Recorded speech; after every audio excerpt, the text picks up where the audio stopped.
বিনা প্রতিদ্বন্দ্বিতায় নির্বাচিত হওয়ার সুযোগ বন্ধ করল নির্বাচন কমিশন। একক প্রার্থী থাকলে সেই আসনে না ভোটের বিধান পুনর্বহাল করেছে ইসি। বাতিল করা হয়েছে ইভিএম বিষয়ক সব বিধান। সোমবার নবম কমিশন সভা শেষে এসব তথ্য জানান নির্বাচন কমিশনার আবুল ফজল মোহাম্মদ সানাউল্লাহ। বলেন, এক সপ্তাহের মধ্যে আরপিও এবং আচরণবিধি আইন মন্ত্রণালয়ে পাঠানো হবে। সোমবার গণপ্রতিনিধিত্ব আদেশ 1972, সংশোধন অধ্যাদেশ 2025 এবং রাজনৈতিক দল ও প্রার্থীর আচরণ বিধিমালা 2025 নিয়ে মুলতবি সভায় বসে নির্বাচন কমিশন। নবম কমিশন সভায় আগেই চূড়ান্ত হয় আচরণ বিধিমালার খসড়া, মুলতবি সভায় চূড়ান্ত হয় আরপিও এর খসড়া। আরপিওতে আইন শৃঙ্খলা বাহিনীর সংজ্ঞায় সশস্ত্র বাহিনীকে অন্তর্ভুক্ত করা হয়েছে। ফলে ইসি চাইলে সেনা, নৌ ও বিমান বাহিনীকে নির্বাচনে মোতায়েন করতে পারবে। আইন প্রয়োগকারী সংস্থা যে ডেফিনেশন আছে সেই ডেফিনেশনে সেনা, নৌ এবং বিমান বাহিনী সহ বাংলাদেশ কোস্ট গার্ডকে শামিল করা হয়েছে।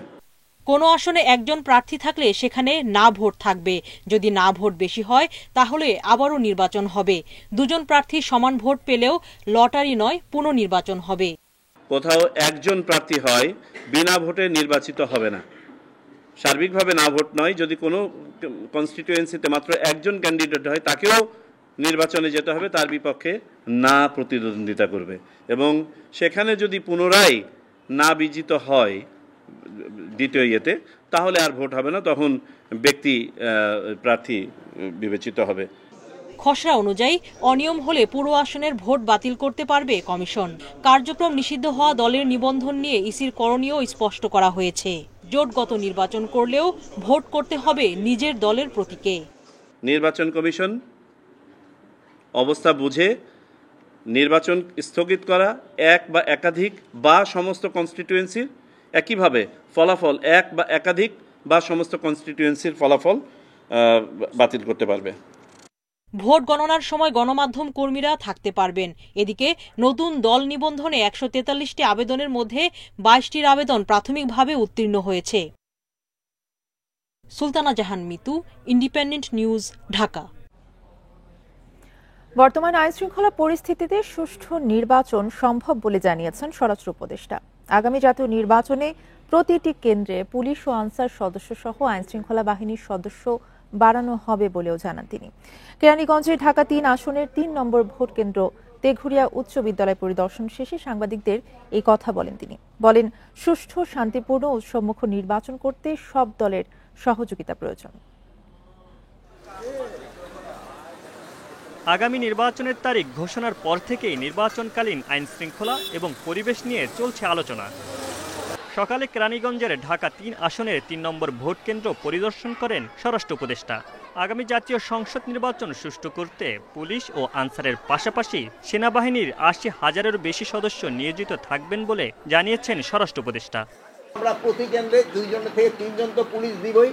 তারপরে আমাদের মোবাইল হিসেবে এবার জানেন অন্য সময় আমরা আর্মি 30,000, এবার আমরা প্রায় 80,000-এর উপরে সেনাবাহিনী নিয়োগ করব, নৌবাহিনী নিয়োগ করব, সেনাবাহিনী নিয়োগ করব, বিজিবি নিয়োগ করবে, র্যাব এবং অন্যান্য বাহিনী থাকবে। আইন শৃঙ্খলা বাহিনী পর্যাপ্ত পরিমাণ থাকবে। উপদেষ্টা বলেন, বাংলাদেশের জন্মলগ্ন থেকেই আইন শৃঙ্খলা পরিস্থিতি কখনোই ভালো ছিল না। তবে বিগত সময়ের থেকে বর্তমান পরিস্থিতি ভালো। এই পরিস্থিতিতে নির্বাচন সম্ভব। আইন শৃঙ্খলা পরিস্থিতি খুব ভালো ছিল, এরকম কোনো সময় রিপোর্ট দেখছেন? এই আমার ভাইরা যারা আছে বয়স্ক, এরা কেউ দেখে না। এই সব সময় আইন শৃঙ্খলা পরিস্থিতি সম্বন্ধে এরকমই একটা সবার পারসেপশন থাকে, কিন্তু আল্লাহ দিলে আইন শৃঙ্খলা পরিস্থিতি যে অবস্থায় আছে, আমাদের নির্বাচন করতে কোনো অসুবিধা হবে না। এর আগে স্বরাষ্ট্র উপদেষ্টা কেরানীগঞ্জে ঢাকা কেন্দ্রীয় কারাগার, র্যাব 10 অফিস ও কেরানীগঞ্জ থানা পরিদর্শন করেন। Mamunur Rahman, independent news, Dhaka. বিএনপিকে নিয়ে এখনও ষড়যন্ত্র অব্যাহত রয়েছে বলে মন্তব্য করেছেন দলের ভারপ্রাপ্ত চেয়ারম্যান তারেক রহমান। বিকেলে নওগাঁ জেলা বিএনপির দ্বিবার্ষিক সম্মেলনে ভার্চুয়ালি যুক্ত হয়ে একথা বলেন তিনি। এ সময় নেতাকর্মীদের উদ্দেশ্যে তিনি বলেন, দেশের মানুষ বিএনপির ওপর আস্থা ও ভরসা রাখতে চায়। জনগণের সেই আস্থা অর্জন করতে নেতাকর্মীদের ঐক্যবদ্ধ হয়ে কাজ করতে হবে। তারেক রহমান আরও বলেন, আগামী বছর রমজানের আগে নির্বাচনের মাধ্যমে মানুষের রাজনৈতিক অধিকার প্রতিষ্ঠার প্রথম ধাপ বাস্তবায়িত হবে। তবে এরপরেও অনেক চ্যালেঞ্জ রয়েছে। এদিকে ১.৫ দশক পর হওয়া এই সম্মেলন থেকে নতুন নেতৃত্বে জেলায় দলে গতি আসবে বলে মনে করছেন তৃণমূলের নেতাকর্মীরা। যারা দায়িত্ব পাবে তাদেরকে দায়িত্ব দেব, তারা দায়িত্ব অনুযায়ী দায়িত্ব পালন। মানুষের জীবনযাত্রা কিছুটা ভালো করার এই পরিকল্পনা যাতে বাস্তবায়িত না হতে পারে তার জন্য কিন্তু ষড়যন্ত্র চলছে, ধীরে ধীরে তার জন্য ষড়যন্ত্র চলছে। মানুষের ভোটের অধিকার যাতে বাস্তবায়িত হতে না পারে সেইটাকেও ভুন্ডল করে দেওয়ার জন্য কিন্তু বিভিন্ন জায়গায় ষড়যন্ত্র চলছে, ষড়যন্ত্র শুরু হয়েছে। আগামী নির্বাচনে ভোট দেওয়ার বিষয়ে ৪৮% মানুষ এখনো সিদ্ধান্ত নেননি, আর ৫১% মানুষ পূর্ণ সংস্কারের পরেই নির্বাচন দেওয়ার পক্ষে। বিআইজিডি ও ব্র্যাকের পরিচালিত টেলিফোন জরিপে এমনটাই উঠে এসেছে। মব সহিংসতা নিয়ে উদ্বেগে রয়েছেন দেশের ৮০%। অংশগ্রহণকারীরা জানান ১ বছরে অন্তর্বর্তী সরকারের গ্রহণযোগ্যতায়ও ভাটা পড়েছে।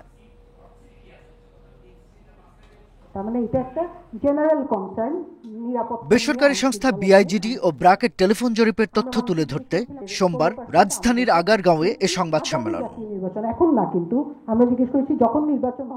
১ থেকে ২০ জুলাই ৬৪ জেলায় ৯,২০৩ জনকে ফোন করা হলে প্রশ্নোত্তরে অংশ নেন ৫,৪৮৯ জন। অর্থনৈতিক রাজনৈতিক গতি প্রকৃতি, অন্তর্বর্তী সরকারের কার্যক্রম, নির্বাচন সহ নানা বিষয়ে তরুণ সহ নানা বয়সীদের ভাবনা জানতে এ উদ্যোগ। ৭০% মনে করেন আগামী নির্বাচন সুষ্ঠু হবে, তবে ভোট দেওয়ার বিষয়ে সিদ্ধান্তহীনতায় ভুগছেন আগের চেয়েও বেশি মানুষ। গত বছরের ৩৮%-এর জায়গায় বেড়েছে ৪৮%। আমার মনে হয় মানুষ এখনো যেটা বলতে সিদ্ধান্ত নেয়নি। আমি ভেবেছিলাম মানুষ সিদ্ধান্তের কথা বলবে, আমরা যেটা সবাই অপেক্ষা করছি যে অপিনিয়ন পোল কি বলে যে নির্বাচনে কে জিতবে, কারা এগিয়ে আছে। আইন শৃঙ্খলা পরিস্থিতি এবং ওই যে রাজনৈতিক অস্থিরতা দুটোই কিন্তু অনেক বেড়ে গেছে। মব ভায়োলেন্সের কথা বলা হচ্ছে, মানুষের মাথায় মব ভায়োলেন্স কাজ করছে। ২০২৪-এর আগস্টে দেশের রাজনৈতিক ভবিষ্যৎ নিয়ে যে প্রত্যাশা ছিল তা ক্রমেই কমছে। সরকারের কাজের মূল্যায়ন স্কোরও বছর ঘুরতেই কমেছে ১২ পয়েন্ট। আমি অর্থনীতি নিয়ে চিন্তিত, কারণ এখানে ব্যবসায়িক মন্দার ব্যাপারটাও আছে। আমি রাজনীতি কোন দিকে যাচ্ছে এটা নিয়ে আমি চিন্তিত, এবং এই চিন্তার একটা রিফ্লেকশন হয়ে যাচ্ছে যে আমার একটা নির্বাচিত সরকার দরকার। যেটা রিফ্লেকশন হচ্ছে কি আপনি এই মব ভায়োলেন্সে দেখতে পাচ্ছেন, যেটা রিফ্লেকশন হচ্ছে কি আপনি নিরাপত্তার দিকে দেখতে পাচ্ছেন। তো এই নিরাপত্তার ইস্যুটা মানুষের কাছে খুব কনসার্নিং হয়ে যাচ্ছে। জরিপে অংশগ্রহণকারীদের অধিকাংশই দ্রুত আইন শৃঙ্খলা পরিস্থিতির উন্নতি, নির্বাচনী ব্যবস্থার সংস্কার এবং রাজনৈতিক অস্থিরতার অবসান চেয়েছেন। শাহাদাত স্বপন, ইন্ডিপেন্ডেন্ট নিউজ, ঢাকা। ঢাকায় বাড়ি থাকা সত্ত্বেও হলফনামায় তথ্য গোপন করে রাজুকের পূর্বাচলে ৩০ কাঠার ৩টি প্লট বরাদ্দ নেন সাবেক প্রধানমন্ত্রী শেখ হাসিনা এবং তার পরিবার। আর প্রধানমন্ত্রীকে খুশি করতে অবৈধভাবে এসব প্লট বরাদ্দ দেয় রাজুক সহ সংশ্লিষ্ট সরকারি কর্মকর্তারা। সোমবার হাসিনা ও তার পরিবারের বিরুদ্ধে আদালতে অভিযোগ করেন দুদকের ৩ কর্মকর্তা। সোমবার ঢাকার ৫ নম্বর বিশেষ জজ আদালতে শেখ হাসিনার বিরুদ্ধে প্রথম দিনে সাক্ষ্য দিতে আসেন মামলার বাদী দুদকের ৩ কর্মকর্তা। ক্ষমতার অপব্যবহার করে রাজুক আইন ভঙ্গ করে শেখ হাসিনা ও তার ছেলে সজীব ওয়াজেদ জয় এবং কন্যা সাইমা ওয়াজেদ জয় রাজুকের ১০ কাঠা করে ৩টি প্লট বরাদ্দ নেন। রাজুক সহ সংশ্লিষ্ট সরকারি কর্মকর্তারা নিজেরা লাভবান ও তৎকালীন প্রধানমন্ত্রীকে খুশি করতে অবৈধভাবে প্লট বরাদ্দ দেওয়া হয় বলে জানান দুদকের কৌশলী। ঢাকা নারায়ণগঞ্জে যে কোনো জায়গায় যদি বাড়ি থাকে বা প্লট থাকে তাহলে সেক্ষেত্রে সে কোনো রাজুকের প্লট পাওয়ার হকদার না এবং তারা পাবে না, এবং আবেদন করলো সেটা বাতিলযোগ্য। হ্যাঁ, এবং সে এফিডেভিটে যে উল্লেখ করছে সেখানে সে বলেছে যে ঢাকা নারায়ণগঞ্জ কোথাও তার কোনো বাড়ি গাড়ি কিছু নেই, বাড়ি নেই, প্লট নেই, সে উল্লেখ করেছেন। এখন এখানে সে বিধি সবগুলো লঙ্ঘন করছে। রাজুকের নীতিমালা অনুযায়ী কারো জায়গা বা বাড়ি থাকলে তিনি কোনো প্লট পাবেন না, কিন্তু ক্ষমতার অপব্যবহার করে এসব প্লট বরাদ্দ নেন ক্ষমতাচ্যুত প্রধানমন্ত্রী শেখ হাসিনা এবং তার পরিবার। এমন অভিযোগ করা হয় আদালতে। এখানে অন্যায়ভাবে লাভবান হওয়ার জন্যই তারা এই প্লটগুলো বরাদ্দ করেছে।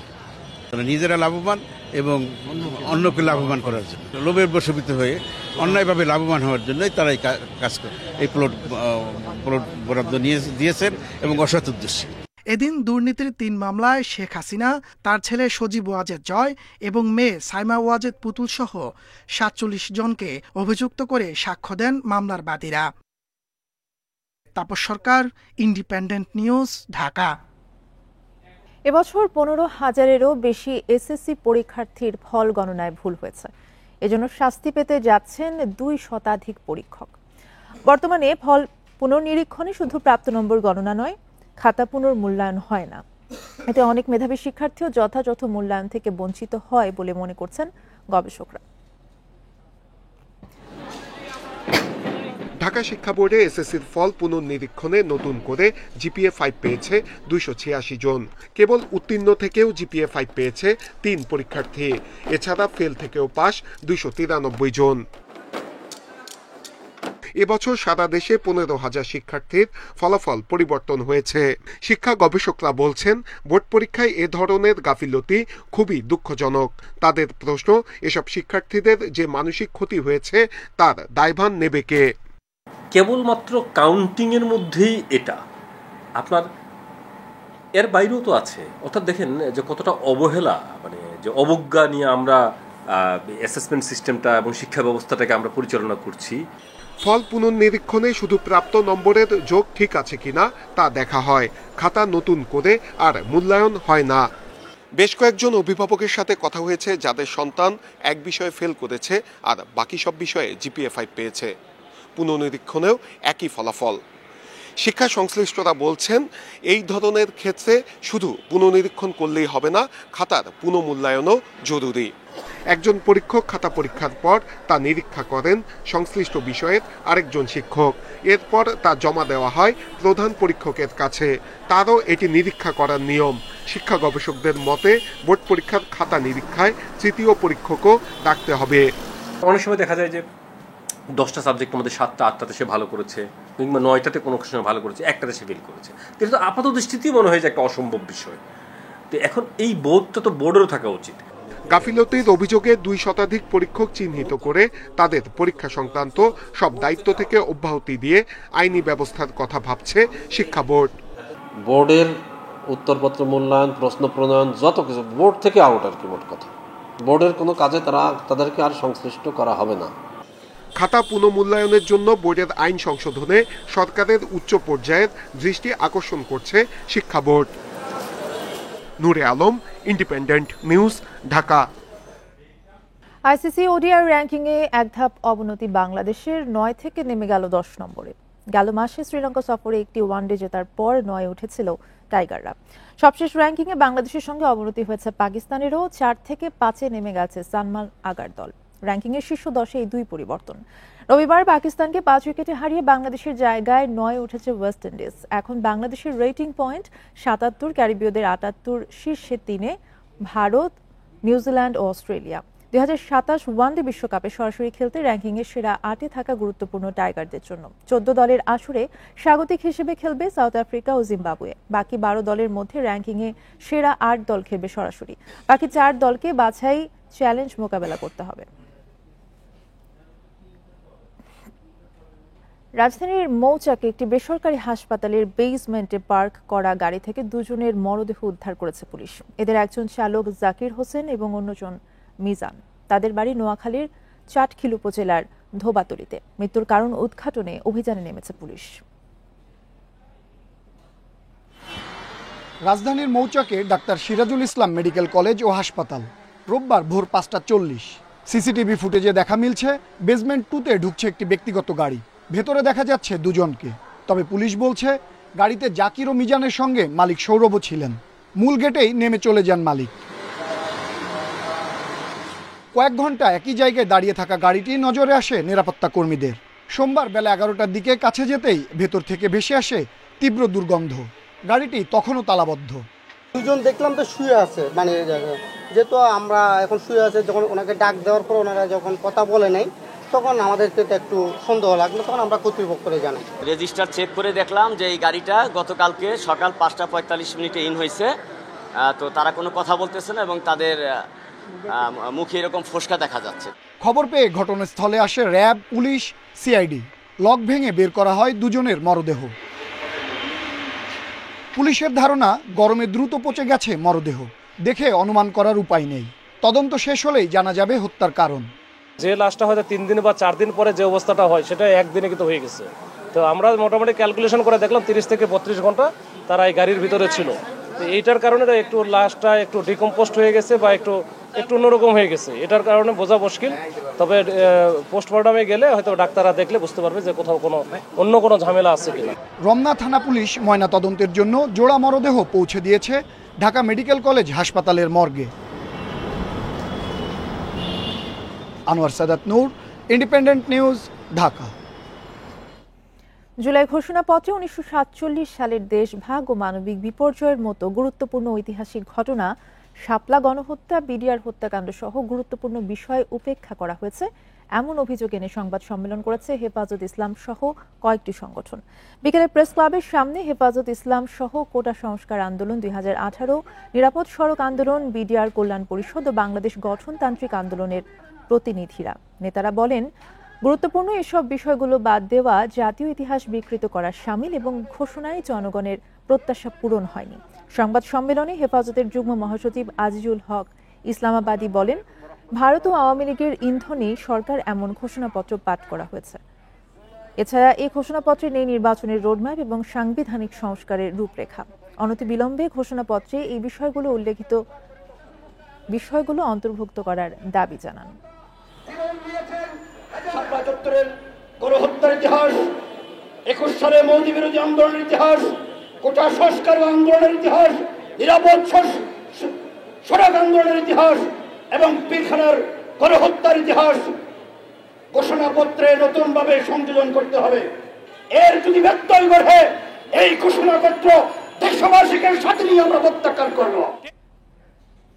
রাজধানী মোহাম্মদপুরের জেনেভা ক্যাম্পে আধিপত্য বিস্তারের জেরে 2 সন্ত্রাসী গ্রুপের সংঘর্ষে নিহত হয়েছে এক যুবক। এই ঘটনায় এখন পর্যন্ত 3 ব্যক্তিকে গ্রেফতার করেছে পুলিশ। আসা যাওয়ার সব পথে বাড়ানো হয়েছে নিরাপত্তা। রাতে অভিযান চালায় যৌথ বাহিনী। রোববার সন্ধ্যার পর থেকেই থমথমে মোহাম্মদপুর জেনেভা ক্যাম্প। পরিস্থিতি জটিল হয় সোমবার দুপুরে। 2 গ্রুপের কথা কাটাকাটির এক পর্যায়ে কিশোর শাহ আলমকে চাপাতি দিয়ে কুপিয়ে আহত করে অন্য পক্ষ। পরে তাকে সরোয়ার্দী হাসপাতালে নেওয়া হয়। সেখানে চিকিৎসাধীন অবস্থায় মারা যান কিশোর শাহ আলম। ক্যাম্পে আধিপত্য বিস্তার নিয়ে 2 সন্ত্রাসী গ্রুপের সংঘর্ষের জড়ানোর খবর বিকেল 4টার দিকে আসে মোহাম্মদপুর থানায়। এই সময় ক্ষুব্ধ স্বজনরা বিক্ষোভ করেন, দাবি তোলেন সুষ্ঠু বিচারের। 8 মাস আগে আমার ছেলেরা মারছে, এই আবার 8 মাস পরে আবার মারছে। একবারই পথ দিয়ে আরে জান শেষ করে দিছে একবারই। ওই পোলাটা নাই, এখন মারা গেছে, এখন আর বিচার আমরা চাই। এখন কিশোরের মৃত্যুর পর বিকেল 4টার দিকে জেনেভা ক্যাম্পে অভিযান চালায় পুলিশ। অস্ত্রসহ গ্রেফতার করা হয় 3 জনকে। এরা কয়েকটা গ্রুপ এক হয়ে গেছে, এক হয়ে ওদের একটা প্রদর্শনী মহড়া, সেইটা একটা মহড়া তারা আজকে এখানে দিয়েছে এবং এই মহড়ার মধ্যে থেকে একটা নিরীহ ছেলে এখানে প্রথমে আহত হয়, পরে আমরা যতদূর জানি চিকিৎসাধীন অবস্থায় মারা গেছে। তো আমরা আজকে অভিযান পরিচালনা করে ফয়সাল নামে একজন ব্যক্তিকে একদম হাতে নাতে বড় অস্ত্র সহ ওই যে চাপাতি সহ আমরা কিন্তু ধরেছি। রাতে অন্য আসামিদের ধরতে অভিযান চালায় যৌথ বাহিনী। সংঘর্ষের ঘটনায় মোহাম্মদপুর থানায় বিস্ফোরণ আইনে মামলা হয়েছে। নাফিজাতুল্লাহ, ইন্ডিপেন্ডেন্ট নিউজ, ঢাকা। র‍্যাব থাকবে কি থাকবে না সে বিষয় নিয়ে এই মুহূর্তে ভাবছে না বাহিনীটি। তবে আগামী নির্বাচনে সরকার ও নির্বাচন কমিশন যেভাবে চাইবে সেভাবে কাজ করবে র‍্যাব। বিকেলে রাজধানীর কারওয়ান বাজারে ক্রেতা এবং বিক্রেতার মাঝে অবৈধ পলিথিন ব্যবহার সম্পর্কে জনসচেতনতামূলক লিফলেট বিতরণ শেষে এসব কথা বলেন র‍্যাবের মহাপরিচালক AKM শহীদুর রহমান। জানান, নির্বাচনে যে কোনো ধরনের নাশকতা এড়াতে র‍্যাব প্রস্তুত রয়েছে। বলেন, থানা থেকে লুণ্ঠিত হওয়া অস্ত্র উদ্ধারে কাজ করছে র‍্যাব। নির্বাচনের আগেই লুণ্ঠিত অস্ত্র উদ্ধারের আশা করছেন বলেও জানান র‍্যাব মহাপরিচালক। এছাড়া নিষিদ্ধ পলিথিন উৎপাদন, পরিবহন ও বিপণন বন্ধে কাজ চলমান আছে জানান র‍্যাবের মহাপরিচালক AKM শহীদুর রহমান। একটি সুষ্ঠু নির্বাচন করার জন্য যে পরিবেশ দরকার, যে পরিস্থিতি দরকার, আইন শৃঙ্খলা পরিস্থিতি যতটুকু নিয়ন্ত্রণে রাখা দরকার, আমরা ইনশাআল্লাহ সেটি করতে সক্ষম হব। এই ছিল এখনকার সংবাদের সাথে থাকায় ধন্যবাদ সবাইকে।